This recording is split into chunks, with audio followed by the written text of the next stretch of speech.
Thank you. I hope the first part of this lecture, Marketing Milk and Disease, has at least firmly established for you that milk is not necessary for good health, at least cow's milk for human health. Now I'm going to tell you about the real negative aspects of consuming dairy products and buying into the dairy industry's very well-known message, and of course one that's highly financed.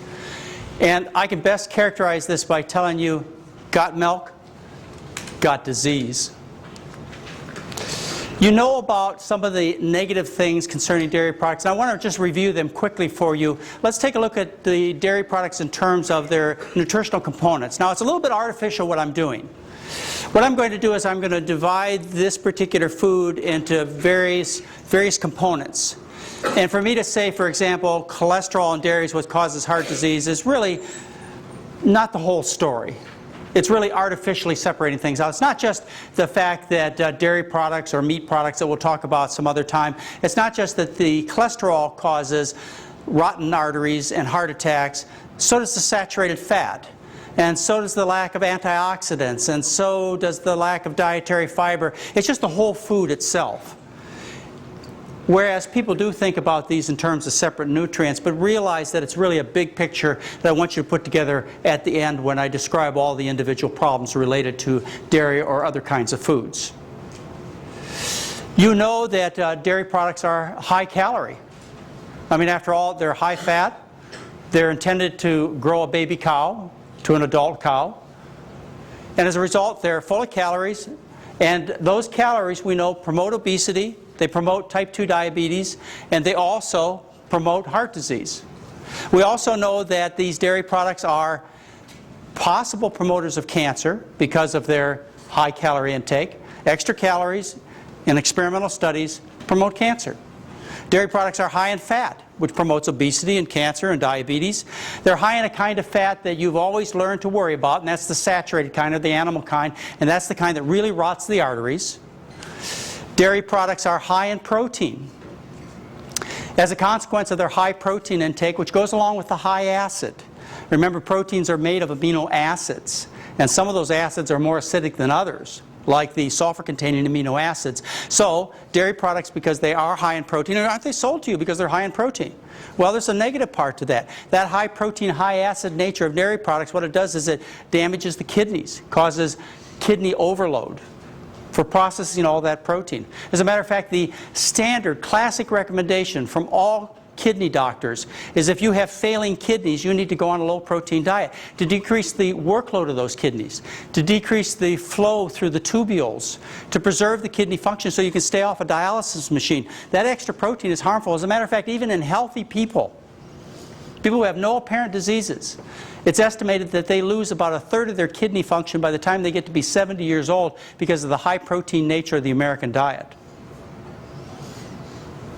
The acid is what really damages the bones because the bones have to neutralize the acid, and dairy products are high in acid. I mentioned to you that hard cheeses are very high in acid, and Parmesan cheese is the most acidic food that people commonly consume.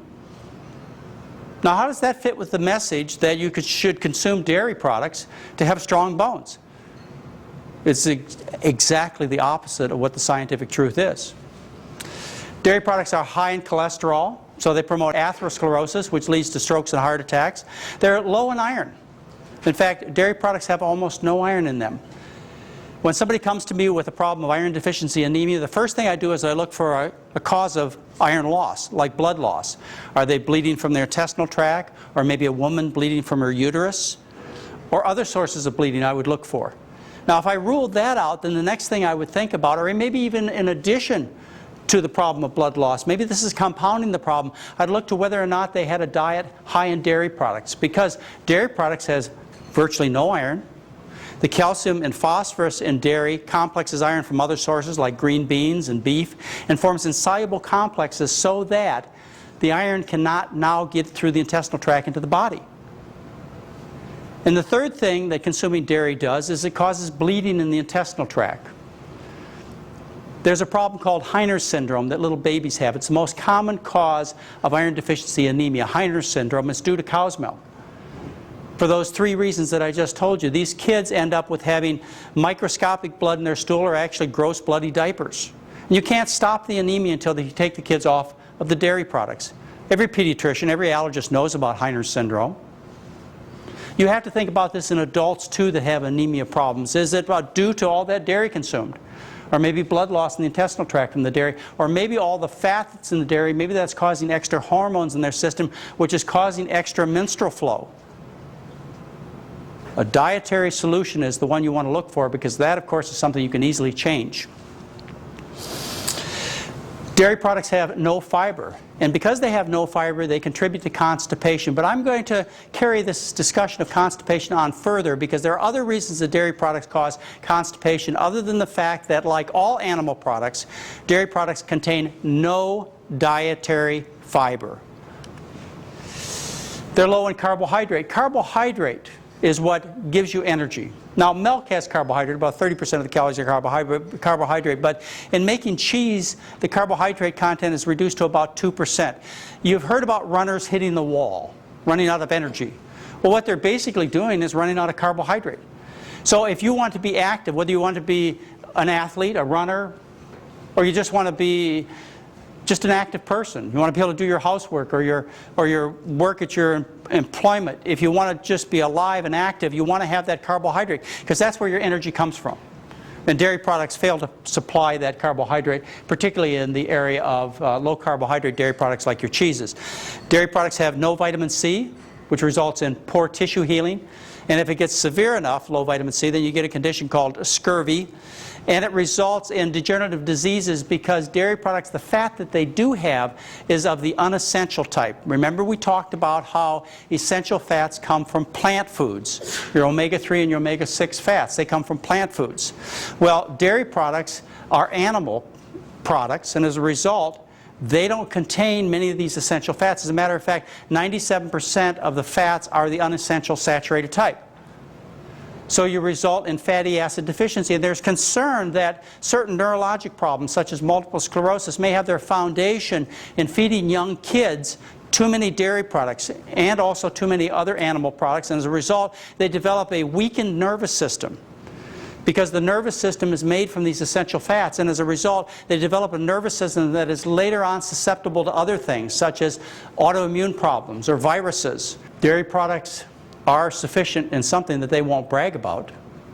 Dairy products, as a matter of fact, will have lots and lots of something they won't brag about, the dairy industry won't brag about, and that is environmental contaminants, like DDT and PCB and heptachlor. The environmental contaminants that get into your body are a consequence of consuming high-fat animal products. These environmental contaminants result in serious problems such as cancer. Breast cancer has been studied by many researchers and published in many scientific journals as to have been caused or promoted by these environmental chemicals. They get into you through the food that you consume, and particularly the animal products. Parkinson's disease, other kinds of neurologic problems that result in you having difficulty thinking are consequences of these environmental chemicals. As a result, also these environmental chemicals will cause hormone problems in people. Dairy products have something unique that makes them a bit different than animal foods, and that is that their proteins are highly allergenic. You may have heard that the #1 cause of food allergy in children as well as adults is dairy products. You may have heard doctors say, or mothers come back and tell you that you know that I took my child to a doctor with a runny nose or ear problems or other allergies. The first thing the doctor said is take them off the dairy products. Well, there are other serious allergy type problems that we call autoimmune diseases, like rheumatoid arthritis or lupus or type 1 diabetes, that also are initiated by the dairy protein, which makes them a bit unique than other animal products. And also dairy products are full of microbes. They're full of organisms that can cause infection. Let's talk about this microbe thing for just a minute. Dairy products are pure white. But one of the reasons they're white, the dairy industry will not brag about, and that's because part of their whiteness comes from white blood cells. White blood cells are commonly called pus cells. Now I want you to know that the dairy industry, they have rules. And they're conscientious about their products, and they set up a rule back in 1993 that said that a milliliter of milk cannot contain more than 3/4 of a million pus cells. No more than 750,000 pus cells per cc of milk. A cc is about 1/30 of an ounce. And I want you to know that the dairy industry, they stick by their rules. As a matter of fact, there was a study recently published where they looked at the milk in New York State, and they found on average there were 363,000 pus cells per cc of milk examined. Now those white blood cells, they had to be there for a reason. They had to fight off the nearly 25,000 bacteria that were found in the milk, and those bacteria were there to fight off infections that are common in the cows. I love that advertisement that they put out for the dairy industry about the milk mustache. But it's not truth in advertisement. If it was truth in advertisement, they'd have that mustache properly labeled. They'd say this milk mustache, it contains 250,000 pus cells and about 25,000 bacteria. You think you'll find a movie star or other personality carry a milk mustache with that particular labeling on it? I don't think so.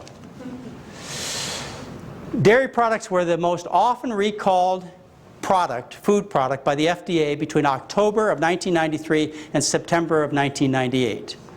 They were recalled because of contamination with microorganisms such as Salmonella, Staphylococci, Listeria, which can cause abortions and miscarriages, deadly E. coli. E. coli is the bacteria that you often hear contaminating food that will kill children. Also a bacteria called Mycobacterium paratuberculosis, which is believed to be involved in the development of Crohn's disease. There's one infection problem that the dairy industry, I believe, tries to keep quiet. I'm certain they wouldn't brag about it, and I'll never see an advertisement talking to you about this particular problem. It has to do with the infection of dairy products with bovine immunodeficiency virus. Another term for that is bovine AIDS virus, and also bovine leukemia viruses. I bet you've never heard about this. But I would think you'd want to know about this. How common is this? Well, in the United States, results showed an average of 40% of beef herds and 64% of dairy herds are infected with bovine AIDS virus.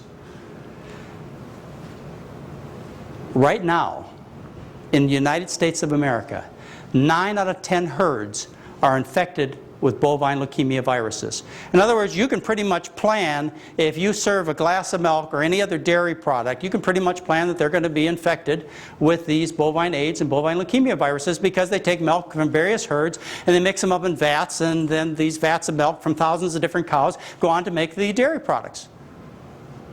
Virtually all of the dairy products are infected. Now in Canada, the rate is 70%. Argentina, the rate of infection is 84% for bovine leukemia viruses. When you look around the world, when you find countries that depend upon dairy and beef cattle for their economy, you will find very high infection rates. This has changed in one particular country. Finland started 30 years ago an eradication program, and just last year, Finland announced that it has eradicated bovine leukemia viruses from its herd. So there are some parts of the world, there are some governments, there are some researchers involved in making rules that really take this problem seriously. 30 years of effort, and they finally cleaned up the dairy foods in Finland. Herds infected with bovine immunodeficiency virus are usually infected with bovine leukemia viruses. Now you might ask, how do these animals get infected? Well, one way is by instruments. They use the same tattooing instruments to identify the cows. They go from one cow to the next. Same syringes to give the cows medications. Same dehorning instruments. They feed pooled colostrum. They take early milk from various cows and they pool it together and they feed it to the little baby calves that happen to be in that particular herd and spread it in that manner. It can spread from mother to calf directly.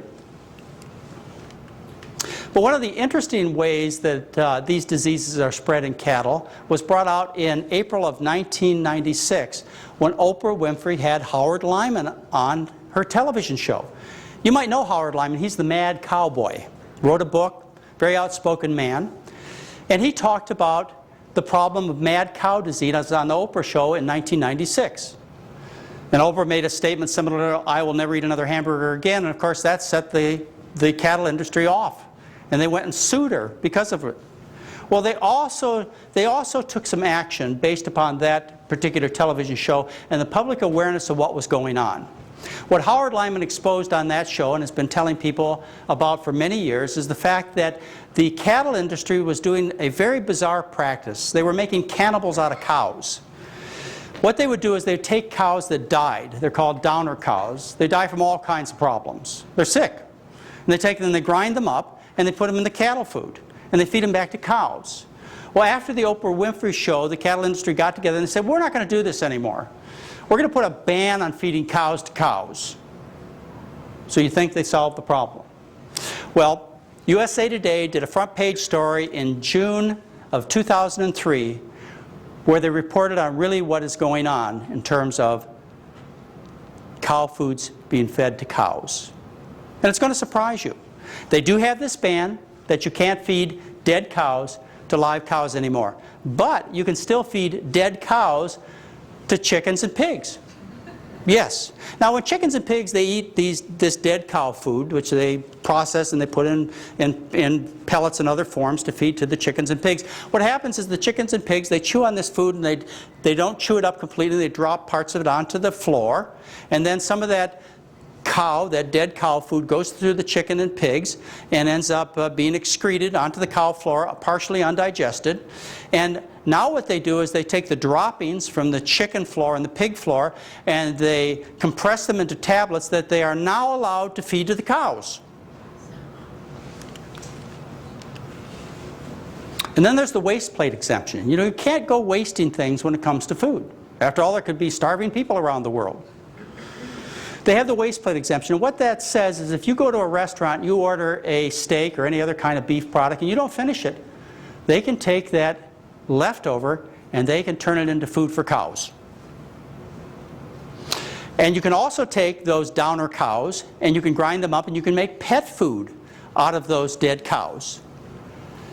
Well, there are some unethical farmers that actually go and buy pet food and feed the pet food to their cows. So in that way, dead, sick cows get back into the cow food chain.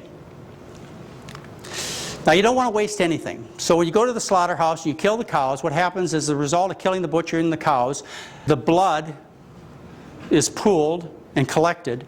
And what they do is they take the blood from the dead cows and dead pigs in the slaughterhouse and they make a formula for the baby cows. Now all these practices continue because of pressure on the food industry, the beef and the other animal product industries, to make profits.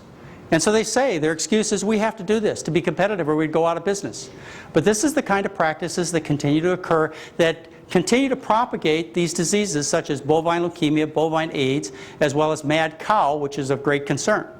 Can you imagine there was just one little silly cow in Yakima, Washington that fell down with mad cow disease and the whole world went crazy. Japan stopped buying our beef, many other countries stopped buying our beef, everybody got scared. One little cow got sick with mad cow disease. Can you imagine if people knew that 9 out of 10 herds in the United States of America are infected with bovine leukemia viruses? Can you imagine what the reaction might be? Both viruses can cross species lines and infect other animals. They infect goats, sheep, chimpanzees, and these animals, they get sick. They did an experiment back in 1974 where they took 6 young chimpanzees and they fed them infected cow's milk, and 2 died within a year of leukemia. Nationwide and worldwide, leukemia is more common in higher dairy-consuming populations. There's an increased incidence of leukemia among butchers, dairy farmers, and veterinarians. Now most of the cows that get infected, they don't live long enough to manifest the disease. Only about 1 to 5% of them live long enough to get actual sickness like leukemia and lymphoma. The other cows, they are slaughtered beforehand, so you don't see it in all of them.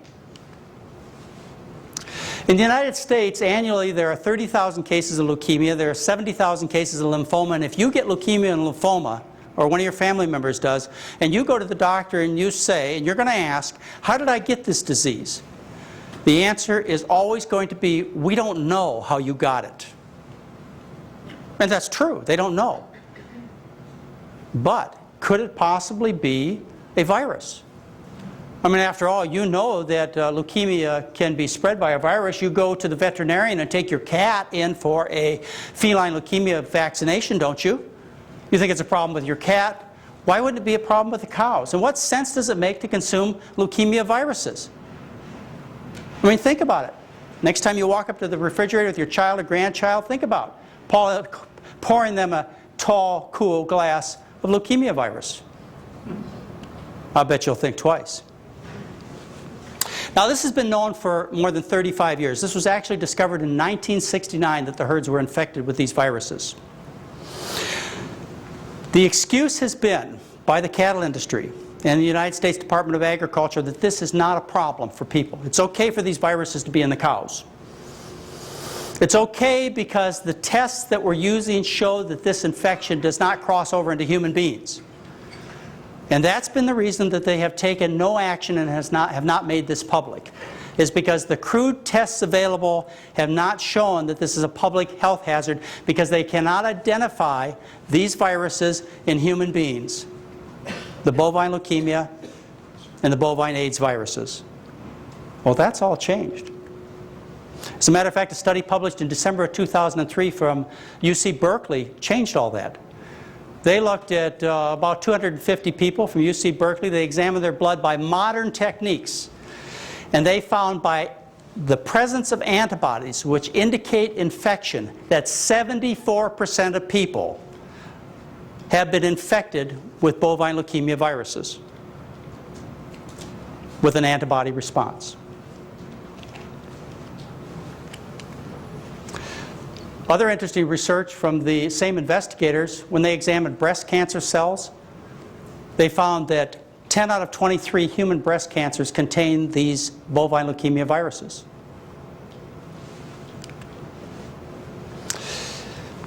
Milk is promoted to children, and it's promoted to children aggressively.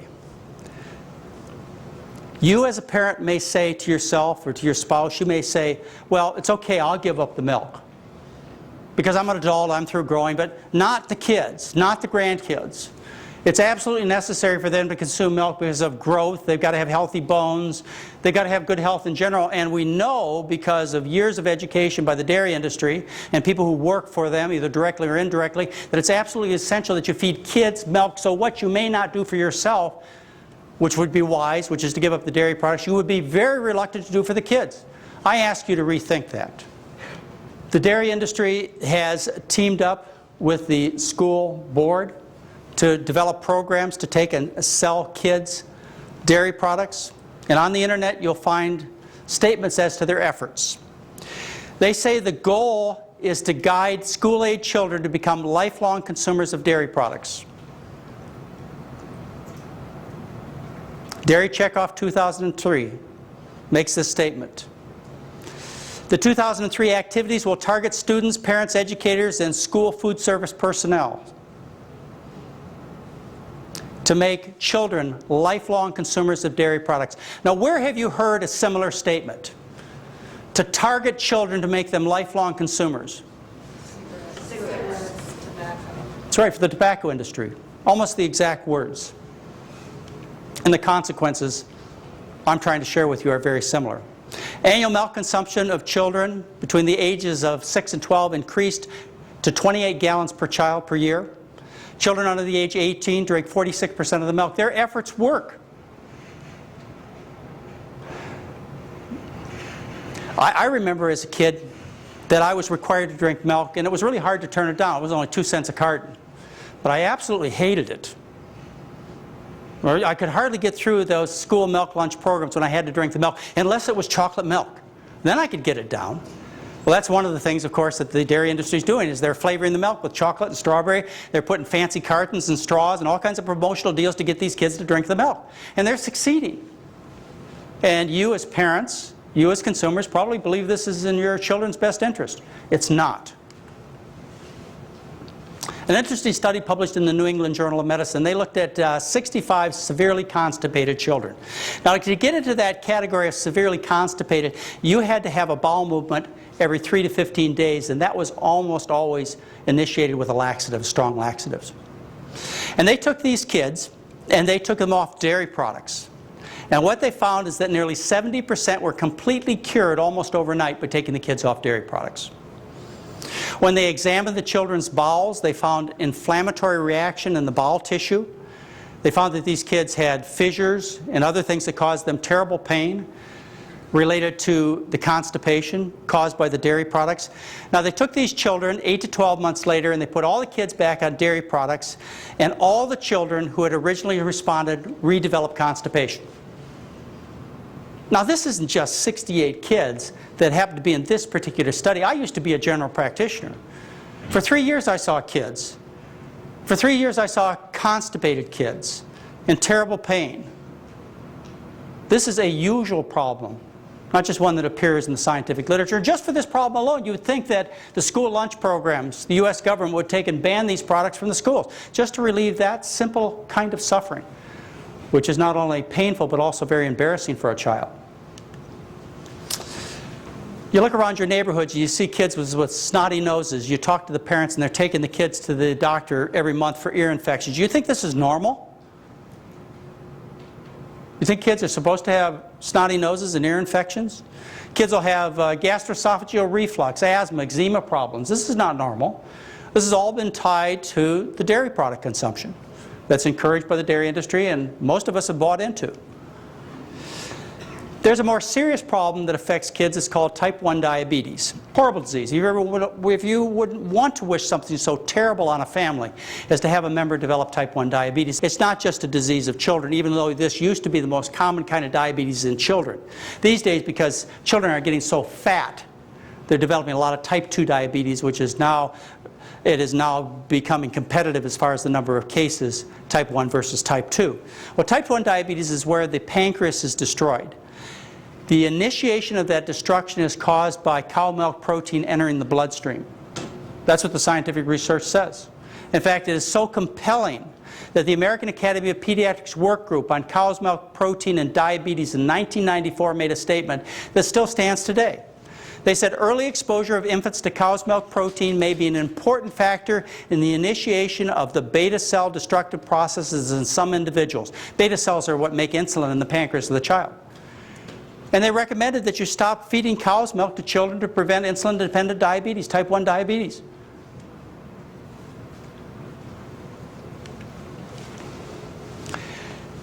Many of you are on the internet, and if you go to the internet and you plug in cow milk or cow's milk and some interesting diseases, you'll find that the internet at the National Library of Medicine will take and provide you a tremendous amount of information on how cow's milk, particularly cow milk protein, is associated with many of our common diseases. If you go there and type in some of the following diseases, you'll find some very interesting research that shows that cow's milk is associated with or definitely the cause of various problems that are quite serious and quite common, like canker sores, tonsil enlargement. You think it's normal to have enlarged tonsils? These tonsils are enlarged to take and defend you. What they do is they serve a purpose. What happens is tonsils form a barrier at the beginning of the intestinal tract, and they're there to protect you from invading substances like viruses and bacteria. Well, one of the invading things that comes into the body that's not natural and shouldn't be there is cow milk. Not human breast milk, but cow milk. And so the tonsils enlarge, and then they eventually get worn down and infected. There's actually a study done where they took children off of cow milk with very severe tonsil enlargement, and the tonsils, they shrunk. Vomiting problems, gastroesophageal reflux, ulcer disease, various colic problems. Even children that are breastfed. You know, children who are breastfed are not supposed to get colic? But they do if the mother consumes cow's milk. And then what happens is the cow milk protein, you can actually measure this in the mother's milk. It goes into the baby's intestinal tract and the baby gets colic. So not only do you have to breastfeed your child, you also have to have a clean diet yourself to prevent this common allergic type of reaction called colic from occurring in a breastfed baby. Lower intestinal problems are quite common also and caused by dairy products, such as bloody stools, painful defecation, constipation as I talked to you about, colitis, Crohn's disease, and ulcerative colitis have all been associated with dairy product consumption. Respiratory problems such as nasal stuffiness, runny nose, ear infections, sinusitis, asthma, wheezing problems. Bone problems such as generalized nonspecific arthritis. rheumatoid arthritis, and even juvenile rheumatoid arthritis. I want to tell you, if you want to see a sad case, a couple of times in my medical practice I have seen children, young children who have juvenile rheumatoid arthritis. It's a terrible disease. These children, their bones don't grow. They look like refugees, like little children that would come out of a prisoner of war camp. They're usually in wheelchairs. They have little tiny jaws. Their life is, of course, very short and very painful. I have had 2 children in my practice who their parents have understood the message that this can be caused by cow's milk consumption, and both those kids were cured of juvenile rheumatoid arthritis. And by the way, that happens to also be published in a British medical journal. Lupus, other kinds of arthritis, dairy products are what you want to think of first. Skin problems like rashes, atopic dermatitis, eczema, seborrhea, and hives. Nervous system problems such as multiple sclerosis, Parkinson's disease, autism, and schizophrenia. There is research in the scientific literature that you can easily find that talks about the cause of autism from cow's milk consumption and the cure of these children simply by changing their diet. Headache problems, fatigue, mental depression, bedwetting problems. You know that psychiatric problem that your child developed because somehow when you changed his or her diaper you touched in the wrong place? You know that problem, you have to take the child to the psychiatrist to get counseling every month because the child has this psychological problem called bedwetting? Well, I can't tell you the number of parents that write me that say, I've taken the child faithfully to the psychiatrist or the psychologist for years, and they continue to wet their bed until I listen to your advice, which is to get them off the dairy products. It's well described in the scientific literature. What happens is the children consume the milk, goes into their intestinal tract. In some kids it gets through the gut into the bloodstream, and then it is excreted through the kidney system into the bladder. Well, in the bladder it causes an allergic type of a reaction, and what happens is the bladder linings, they swell like a giant hive. And as a result of the swelling, the bladder linings become insensitive, so the child can't feel the urine build up in the bladder. And so they go to bed at night, the urine builds up, and the first thing they notice is wet bed sheets. You take the kids off the milk, the swelling disappears, the sensitivity returns, and the bedwetting, the psychiatric emotional problem disappears in many of these children. Very simple solution to the problem. Miscellaneous problems such as iron deficiency anemia, nephrotic syndrome. This is where the children lose their kidneys from an allergic type of reaction. Glomerulonephritis, where adults also have similar problems. SIDS, and also hardening of the arteries or atherosclerosis. A lot of you out there have artery problems. You've made some good changes. You've tried to get the fat and the cholesterol out of your diet, and I think that's good. But unfortunately, many of you have not completed the message. You've not really made the step that will really get you to a minimal chance of causing this disease to progress, this closure of the arteries, atherosclerosis, which leads to heart attacks and strokes. You switch to skim milk. Yeah, taking the fat of the cholesterol is good, but what happens is the cow milk protein gets into the bloodstream, and the body makes antibodies to the cow milk protein that attack the lining of your arteries. And it's found in scientific studies that people who have the rottenest arteries have the highest levels of antibodies directed to cow milk protein in their bloodstream.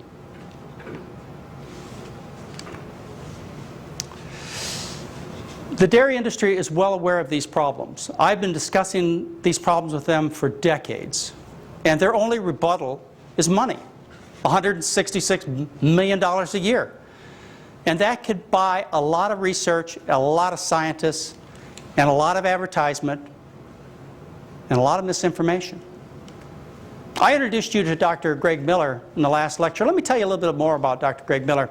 I mentioned to you he's the Senior Vice President of Nutrition Research for the Dairy Association. He's involved in the Dairy Management Incorporation movement, that is the organization that manages Dairy Checkoff 2003, which is out there to promote dairy products for you and your family by designing and carrying out scientific research to prove the healthfulness of dairy products, and also they're out there to promote dairy to your children so they become lifelong consumers. Well, Greg Miller, he's involved in that. Let me tell you how I met him. It was back in the spring of 1993. I did a show, national television show. It was on a program called Lifestyle Magazine that I had a regular segment on. And I had a guest on the show. His name was Dr. Virgil Hulse. Dr. Hulse was an MD, a PhD. He was a former dairy inspector of the state of California. We talked about the health consequences of dairy products. Now remember, this was 1993. We talked about mad cow disease. We talked about bovine leukemia virus, bovine immunodeficiency virus. We talked about heart attacks and obesity and allergies and problems that you knew about for years related to dairy products. We talked about all those things. In the dairy industry, they saw the show. And so they wrote my producer a letter and said, we need equal time. And my producer wrote back and said, okay, fine, you can have equal time. You can be on the show, you can counteract what Dr. McDougall said, but he will be on stage with you. And so we met. We met on Lifestyle magazine in June of 1993. And we did a half-an-hour television show. And he said the dairy industry has a fine reputation. They're a trusted industry. And that was the bulk of his argument, except he had one special argument that I want to share with you. And this was the main thrust of why you should believe dairy products are good for you. He wouldn't counteract the fact that the dairy products were full of viruses and other kinds of microbes, that they promote heart disease and obesity and diabetes and other problems. He wouldn't counteract any of that. What his main argument was is about 3 minutes into the show, he reached into his pocket and he told us why you should consume dairy products. He said, if there was any thought that dairy products were in any way harmful, there is no way I would let them consume them. And he showed us a picture of his 2 children. His 2-year-old consumes milk, yogurt, and cheese regularly, and his 5.5-month-old is on cow-based formula. And that is the argument from the dairy industry as to why you should consume milk, and that is their counter to the scientific evidence. Those 2 shows, by the way, are shown around the country. They're shown to various groups of people, and they show the Virgil Hulse show, and they'll say, well, there must be an answer that the dairy industry has to this. They wouldn't let Dr. McDougall get away with saying these kinds of things. Well, you come on back next week and we'll show you the other show. And they show them the other show and they're shocked because they've got nothing to say. You know that meat is not health food. You know that. You've heard how red meat's not good for you, how it promotes heart disease and cancer and all kinds of problems. And most of you, most consumers in this country, even though they still consume it, know there's a problem. But you believe in dairy products. You believe they're health food. I want you to change your way of thinking. I want you instead to think of dairy products as liquid meat. And to make my case, what I want you to do is I want you to compare the macronutrient content, in other words, the large nutrients, between dairy products and meat. If you compare beef to cheese, you find that they're both about 70% fat. The amount of protein is very similar, 25 to 30%. You found that they have virtually no carbohydrate. They have no dietary fiber. They both have similar content of cholesterol. They have no vitamin C. So if you can put it in that perspective, if you can stop thinking of cheese and milk and so on as health food, as nature's most perfect food, something you never grow out your need for, if you instead can think of it as liquid meat, then you're getting pretty much on target. People bargain with me all the time. They come to me and they say, you know, I'm ready to change my diet, but just not completely. So I'll just make some small changes. What do you suggest I give up? You know, should I give up cigarettes or should I give up whiskey? Should I give up dairy or should I give up beef? It's a hard one. But sometimes I have to help them make those kinds of decisions. And one of the hardest decisions for women to make is to give up the dairy group. Men can do it. Yeah. I think it's a gender thing. I hope I don't offend anybody here, but I think it's a gender thing. What I find is that men will tell me that they can give up milk and cheese, no problem at all, but not their meat. And what do women say? I've seen this over the years, and actually there have been psychological studies to confirm what I have observed, and that is that women have trouble giving up the dairy, don't they? You know, I think it's because it's kind of a traditional woman kind of thing. You know, it's associated with mothering, with nurturing. It's a domestic thing. Remember, women used to stay around the village and milk the cows. It's kind of a homegrown type thing, dairy products. It's a home-associated industry. family-oriented, and of course, who gets the bulk of the advertising messages from the dairy industry? It's women. You got to drink it for your bones. That's the primary selling message out there. And so women have the most difficult time giving up the milk. With that in mind, if you were going to bargain with me and you were going to ask, what of the basic 4 food groups should I give up? You remember the old basic 4 food groups? Advertising dairy and meat and vegetables and fruits to you. An advertisement, by the way, usually put out by the dairy industry. If you bargained with me and you said, for my better health, for the health of my family, which of the 4 groups should I give up? Obviously, it wouldn't be the fruit and vegetable, would it? But when it came to the dairy or the meat group, I'd tell you, give up the dairy. Why? Because it has similar problems, as I showed you the macronutrient content, as the meat groups, but it has additional problems, such as the autoimmune and the allergy problems. But the biggest problem is that you believe it's health food. And so you eat it without guilt. And you feed it to your kids that way. And that's very wrong.